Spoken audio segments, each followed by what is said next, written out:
Eh, Assalamualaikum warahmatullahi wabarakatuh.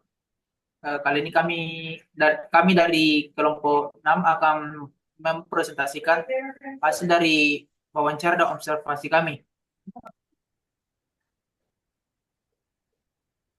Kami memiliki narasumber, bisa dilihat ini adalah profil dari narasumber kami yang bernama Atman Syababa Eskom, lulusan dari STEMIK di Pandegara Makassar, berjurusan Teknik Informatika, dan profesinya sekarang itu sistem analis dan programmer di RSUD Ilagaligo.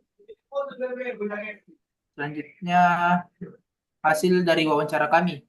Saat ini narasumber menjabat sebagai sistem analis dan programmer di RSUD Ilagaligo dengan tugas utama mengembangkan aplikasi rumah sakit serta sistem berizin. Lalu ketertarikannya pada pemrograman dimulai sejak semester 4, khususnya dalam pengembangan website. Ia mendalami berbagai bahasa pemrograman seperti C, C++, dan PHP, serta memperoleh pengalaman kerja sebelum lulus. Bersama dengan teman-temannya, beliau mendirikan WASD Labs yang awalnya bergerak di bidang fotografi dan foto booth, kemudian berkembang ke pengembangan sistem untuk instansi pemerintah dan perusahaan swasta. Setelah bekerja di beberapa perusahaan, termasuk Indosat, beliau memilih menjadi freelancer selama lebih dari 2 tahun sebelum bergabung di RSUD Ilagaligo. Next. Dalam pekerjaannya, narasumber sangat menjunjung tinggi kode etik, terutama dalam menjaga kerahasiaan data pasien dan pengguna, serta mencegah agar sistem rumah sakit tidak terserang oleh malware.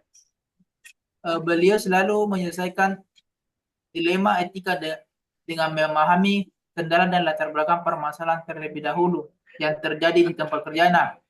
Selain itu, beliau pernah bergabung dengan Digital Launch atau Indigo Hub sebagai pemateri UI UX yang membantunya memperluas jaringan profesional. Lalu budaya kerja di RSUD Ilagiligo terbilang santai dan kolaboratif tanpa senioritas berlebihan. Dan untuk bagian mencatat atau memantau pekerjaan, beliau menggunakan comment board. Dalam pekerjaannya, beliau sering menggunakan Visual Studio Code sebagai editor pemrograman dan Laragon sebagai web servernya. Next. Kemudian hasil observasi kami di mana lingkungan kerja di RSUD Ilagaligo tercermin dari suasana yang santai dan mendukung kolaborasi yang baik antar karyawan. Tidak ada tekanan tenggang waktu yang ketat, berbeda dengan sektor swasta yang sering memiliki deadline mendesak. Budaya kerja di Ilagaligo mengutamakan sikap saling menghormati dengan kebiasaan senyum, salam, dan sapa yang menciptakan suasana kerja nyaman dan kondusif. Selain itu, tidak ada sistem senioritas yang berlebihan, sehingga karyawan lebih mudah bekerja sama dan berbagi informasi. Di RSUD Ilagaligo sangat menjaga kerahasiaan data pasien dan informasi sensitif lainnya. Data pribadi dilindungi ketat agar tidak jatuh ke tangan yang salah. Pemasangan Walmer di sistem aplikasi sangat dilarang, mengingatkan dampak berbahaya seperti time bomb dalam aplikasi. Kode etik ini menjadi dasar utama dalam pekerjaan, sehingga setiap karyawan harus bertindak profesional dan hati-hati. Rumah sakit ini juga berkomitmen menjaga transparansi dan keamanan data, memastikan bahwa setiap tindakan yang diambil sesuai standar etika yang tinggi.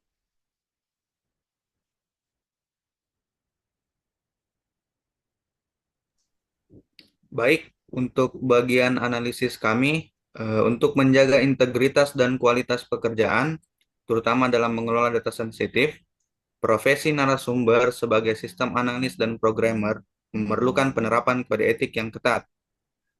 Narasumber menekankan bahwa keamanan sistem dan pencegahan kebocoran data harus menjadi prioritas utama, yang harus dilandasi oleh prinsip tanggung jawab dan kejujuran.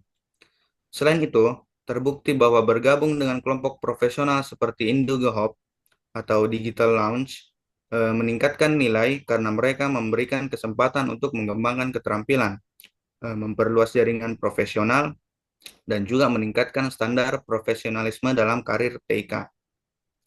Kemudian untuk berikutnya, kesimpulan yang kami dapatkan dari wawancara ini, sebagai profesional di bidang TIK, menjaga etika kerja itu penting, terutama dalam hal keamanan data dan menghindari tindakan yang bisa merugikan orang lain, seperti malware atau kebocoran informasi. Ini menunjukkan tanggung jawab besar terhadap sistem yang dikelola. Selain itu, bergabung dengan organisasi profesi bisa membantu dalam pengembangan karir, meningkatkan keterampilan, dan membangun koneksi yang bermanfaat.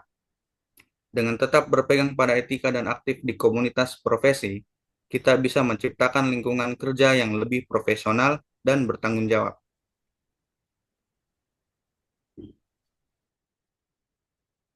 Baik, selanjutnya kajian pustaka.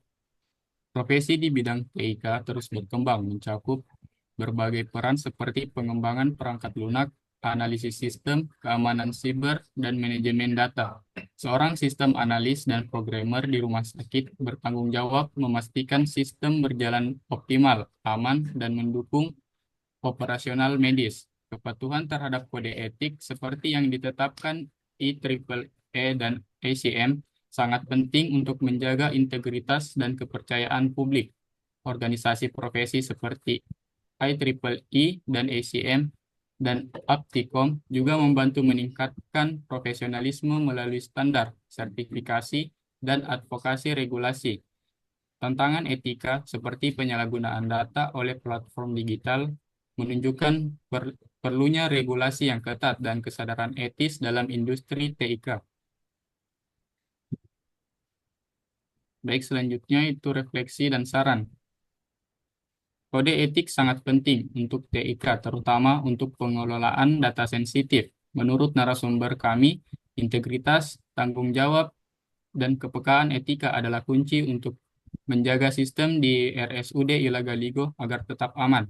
Selain itu, menjadi anggota kelompok dalam sebuah organisasi profesi juga dapat membantu seseorang belajar, bekerja sama, dan mengembangkan karir mereka. Baik, untuk saran yang dapat kami berikan yaitu yang pertama, lakukan pelatihan dan penerapan kode etik untuk keamanan data secara rutin. Yang kedua, mendorong budaya yang transparan dan bertanggung jawab. Yang ketiga, buat forum diskusi internal yang membahas mengenai dilema etika. Dan yang terakhir yaitu lakukan evaluasi berkala terhadap implementasi kode etik untuk memastikan integritas dan kepatuhan profesional. Baik, itu saja yang dapat kami sampaikan. Lebih dan kurangnya mohon dimaafkan. Wassalamualaikum warahmatullahi wabarakatuh.